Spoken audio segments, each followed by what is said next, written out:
My sister uninvited me to her 18th b-day because she doesn't consider me family, but my parents said I was overreacting.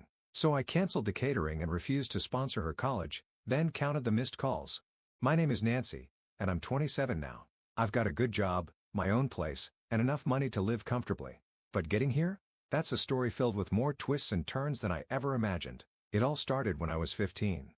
That's when Mom died. Dad tried to keep it together, but you could see he was falling apart. Then, barely a year later, he dropped a bombshell on me. "Nancy, I'd like you to meet Sarah," he said one evening.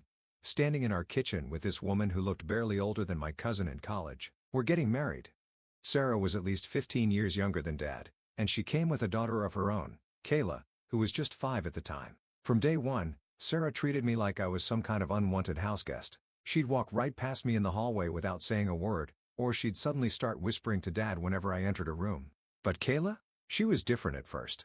This tiny ball of energy would come bouncing into my room at all hours. "Nancy, can we watch SpongeBob?" she'd ask, already climbing onto my bed with her stuffed penguin tucked under her arm. I loved those moments. Having a little sister was something I'd always wanted, and for a while, it felt like maybe something good could come from this whole situation.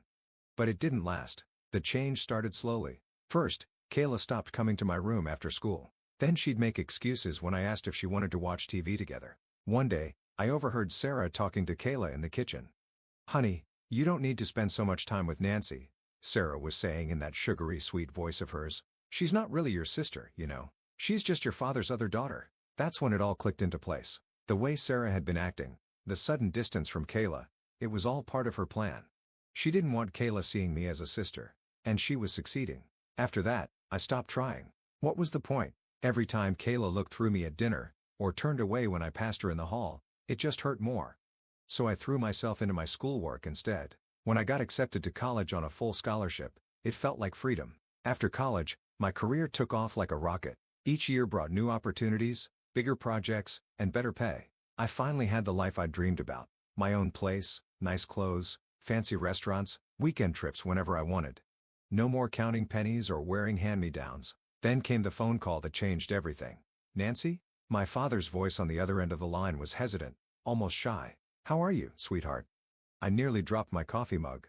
We hadn't really talked since I left for college. Sure, there'd been the occasional holiday card or brief happy birthday text, but that was it. I always suspected Sarah had something to do with the silence. She had this way of hovering whenever Dad tried to call me, always finding some reason he needed to hang up quickly. "I've been thinking," he continued when I didn't respond. "Maybe it's time we started fresh? Put the past behind us? Come over for dinner this Sunday. Sarah would love to see you too." Now I knew something was definitely up. Sarah would love to see me? But curiosity got the better of me, and that Sunday, I found myself pulling into their driveway. To my shock, Sarah greeted me at the door with a huge smile and even hugged me. "Nancy, we've missed you so much." I stood stiffly in her embrace, wondering if I'd stepped into the twilight zone. This was the same woman who once forgot to tell me about family dinner being moved to a different time, leaving me sitting alone at an empty table. The visits became a regular thing after that. Every Sunday, I'd come over, and we'd all sit in the living room, making awkward small talk about the weather and local news. Then, about a month in, the other shoe dropped. "The thing is, Nancy," Dad said one Sunday, staring into his coffee cup, "we're having some financial difficulties." Sarah jumped in, her boy's honey sweet. "The house needs so many repairs, and the bills just keep piling up. We hate to ask, but first, it was just helping with the utility bills. Then it was grocery money. Then came the home repairs, a new water heater, fixing the roof, replacing the ancient furnace." Each time they called, the amounts got bigger, but I kept paying. After all, this was family, right? Kayla, now a teenager, remained the one constant in this sea of change. While Dad and Sarah had done a complete 180, she stayed exactly the same, cold and distant. During my visits, she'd slouch in the corner of the living room, face buried in her phone, only looking up to mumble a half-hearted hey when forced to acknowledge my existence. Sometimes I'd catch her watching me when she thought I wasn't looking, this strange expression on her face, not quite hatred but something close to it. I told myself it was just the age difference. After all, what 17-year-old wants to hang out with her 27-year-old stepsister? Maybe if we'd been closer in age, things would have been different. But deep down, I knew that wasn't it.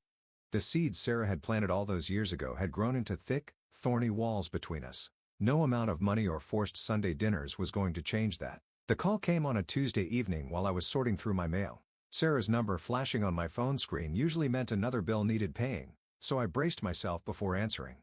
"Nancy, we're planning something special," Sarah gushed, her voice practically vibrating with excitement. "Kayla's turning 18 next month, and we want to make it absolutely perfect. The thing is, we're a bit short on funds right now." And we were hoping. Of course they were. I rubbed my temples, fighting back a sigh. "What kind of party are you thinking about?" "Nothing too extravagant," Sarah assured me quickly. "Just a lovely backyard celebration. But we want it to be special, you know? Good food, nice decorations, all her friends." I found myself nodding despite my initial skepticism. Maybe this could be different.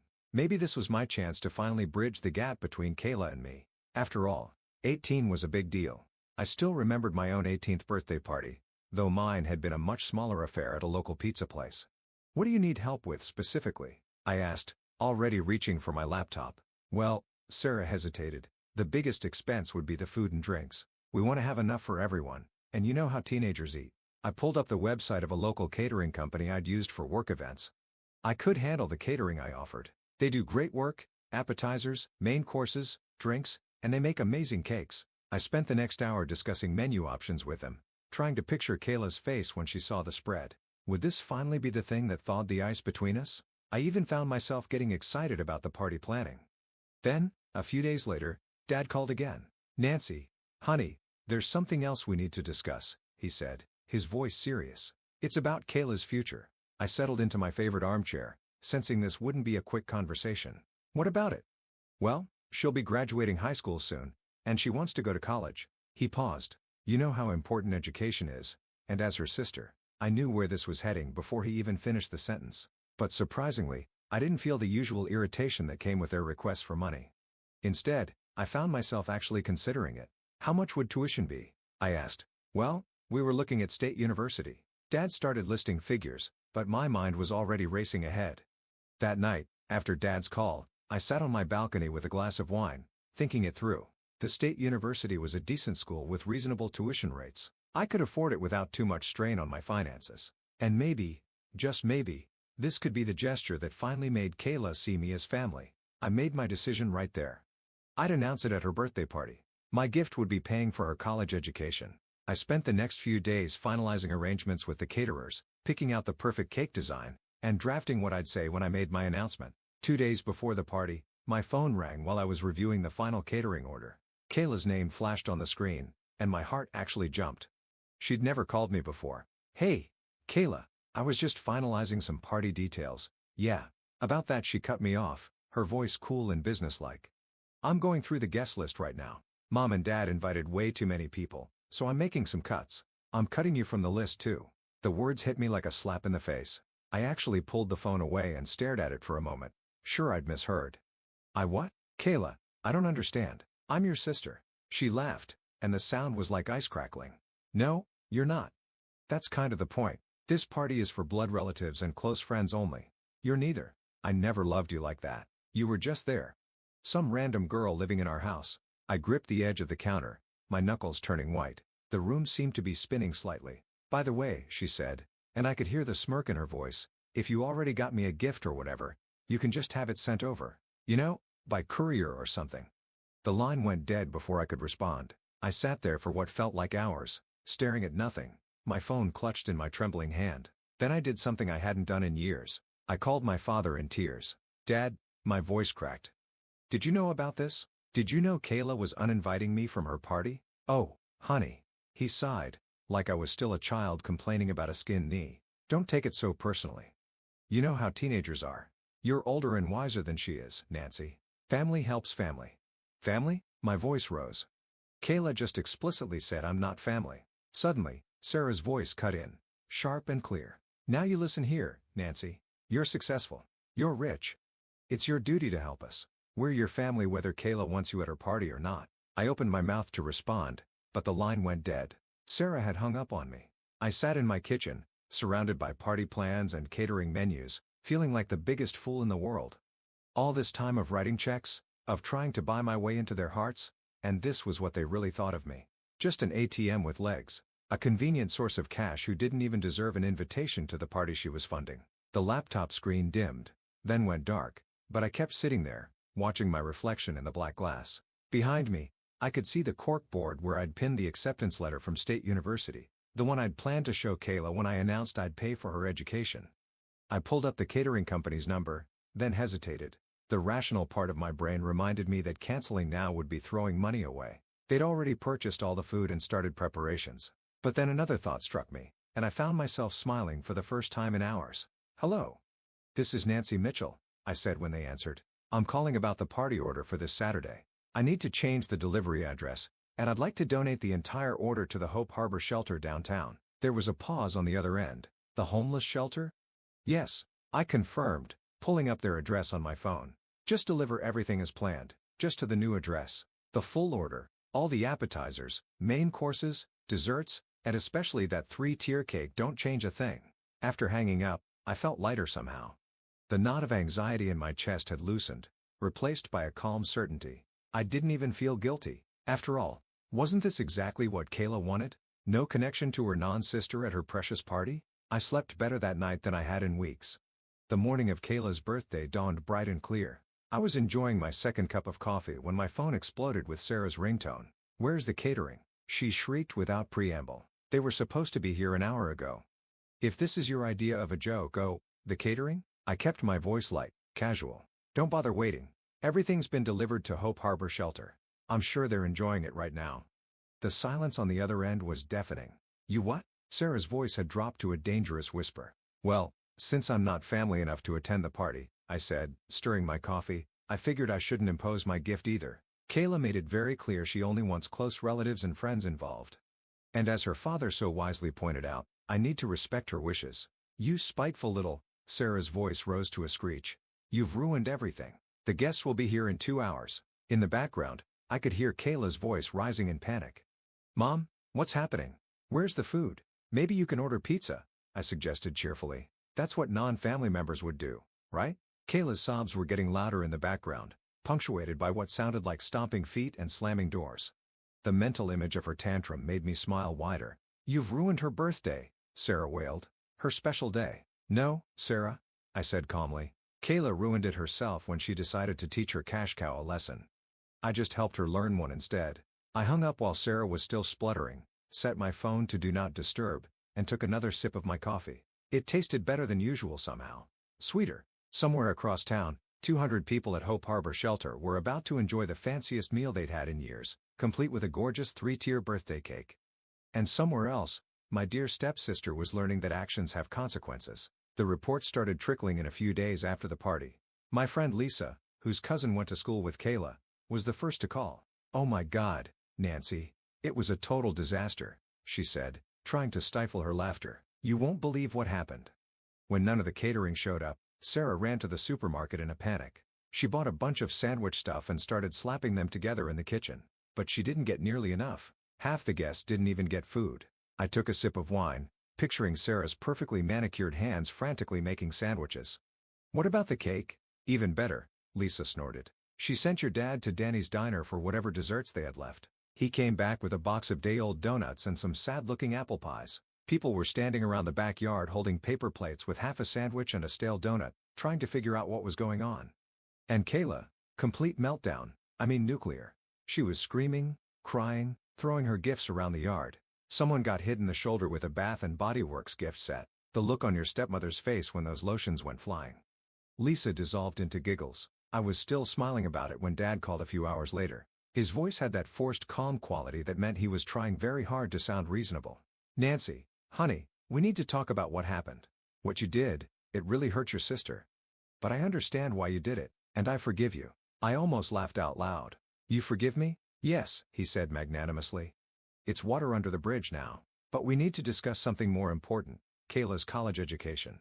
And there it was, the real reason for this call. "Actually, Dad, there's nothing to discuss. I won't be paying for Kayla's education." There was a moment of stunned silence before he exploded. "What do you mean you won't pay? You promised. You can't do this to your sister." "My sister?" Now I did laugh. "The same sister who explicitly told me I'm not family? The one who uninvited me from her party because I'm not a real relative? That was different. She was just being emotional. Family helps family. Nancy, you know that. That's exactly my point, Dad. Kayla made it crystal clear that I'm not family. I'm just the walking ATM you all come to when you need money." "Well, Guess what? The ATM is closed. You're being ridiculous, he shouted. After everything we've done for you. Everything you've done for me? I cut in. My boy sharp. What exactly have you done except take my money and treat me like an outsider? No, Dad, I'm done. No more checks, no more bills, no more repairs, and definitely no college tuition. You and Sarah can figure out how to pay for Kayla's education yourselves. Goodbye, Dad. The expensive frame containing my planned college fund announcement for Kayla still sat on my desk. I picked it up, looked at it one last time, then dropped it in the trash. The campaign started about 3 days after my conversation with Dad. First came the calls from Aunt Rachel, then Uncle Mike, followed by cousins I hadn't spoken to in years. My phone buzzed constantly with messages and voicemails, all saying variations of the same thing. Nancy, you can't do this to your sister. Family has to stick together. Think about Kayla's future. Apparently, Dad and Sarah had been busy spreading their version of events to anyone who would listen. Poor Kayla, denied an education by her cruel stepsister who refused to share her wealth. They left out the part about uninviting me from the party or declaring I wasn't family. I stopped answering calls from numbers I didn't recognize. When family members did get through, I'd simply hang up as soon as they mentioned Kayla or college. After a few days, I just turned my phone off completely. But they weren't done yet. One morning, I opened my apartment door to find Sarah and Kayla standing there. Sarah had her finger poised over the doorbell, ready to keep pressing it until I answered. I shut the door in their faces. They came back the next day, and the next. Sometimes together, sometimes separately. I started using the back entrance to my building and asked the doorman not to let them up. Then, about a week after everything went down, a text from Kayla popped up on my phone. Nancy, we need to talk. I know I overreacted about the party. It was stupid to take everything so seriously. The guest list thing was just a joke. Can't we just forget about it and move on? Please? I stared at the message for a long time, letting out a short laugh. Now it was a joke? Now that she'd realized there were consequences to her actions, suddenly everything was just a silly misunderstanding? You're right, I texted back. It was a joke. And I thought it was hilarious. Especially the part where I sent all the food to the homeless shelter. Wasn't that funny? I really appreciated your sense of humor, so I decided to match it with my own. She didn't reply for several minutes. When she did, her message was just one word, please? That's when it hit me. Dad and Sarah hadn't told her. They hadn't mentioned that I'd paid for the catering, or that I'd been planning to cover her college tuition. I sat back in my chair, thinking about how differently things might have played out if Kayla had known. She probably would have been sweet as sugar, playing the role of loving sister perfectly. There would have been hugs and thank yous and promises of eternal gratitude. The party would have gone perfectly. I would have made my big announcement about college, and everything would have seemed wonderful on the surface. But it would have all been fake. Just another performance in the ongoing show of let's pretend we're a happy family as long as Nancy keeps writing checks. In a weird way, I owed Kayla a thank you. Her moment of honest cruelty had ripped away the facade I'd been desperately trying to maintain for years. She'd shown me exactly what I was to them. Not family, not even a friend. Just a convenient source of cash. I blocked her number without replying again. These days, my bank account is healthier than ever, and my stress levels are significantly lower. No more unexpected calls about broken appliances or overdue bills. No more guilty manipulation about family obligations. No more pretending. 6 months after the party fiasco, I heard the latest drama unfolding at my old house through Lisa, who still kept in touch with the neighbors. It turned out that Kayla confronted our parents about using their savings for her education. She was confident they had money set aside. After all, they'd been talking about her college plans for years. That's when they had to confess the truth. They'd spent the money on their new luxury SUV 6 months ago. Their justification? They've been counting on me to pay for Kayla's education, so they figured they could use their savings for themselves. The fallout was exactly what you'd expect from someone who'd been raised to believe the world revolved around her. According to the neighbors, Kayla's reaction could be heard from 3 houses down. First came the demands for them to take out loans to cover her tuition. When they admitted their credit wasn't good enough, she insisted they sell the car. Sarah, of course, refused, claiming she needed the luxury vehicle for her real estate business. Now Kayla staging what she calls a protest, refusing to get a job or move out until they figure out how to pay for her college. She spends her days holed up in her room, emerging only to start another argument about how they've ruined her future. The neighbors say the fighting never seems to stop, with Kayla bringing up the car at every opportunity and her parents becoming increasingly desperate to justify their choice. The irony isn't lost on me. After years of Sarah and Dad hitting me up for emergency expenses and household repairs, it turns out they've been saving up for a luxury purchase all along.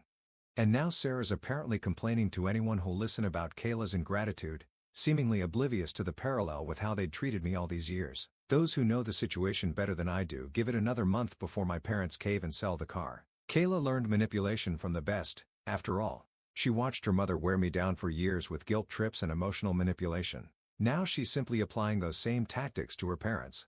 I have no doubt she'll eventually succeed. The car will be sold. She'll get her tuition money, and the cycle of manipulation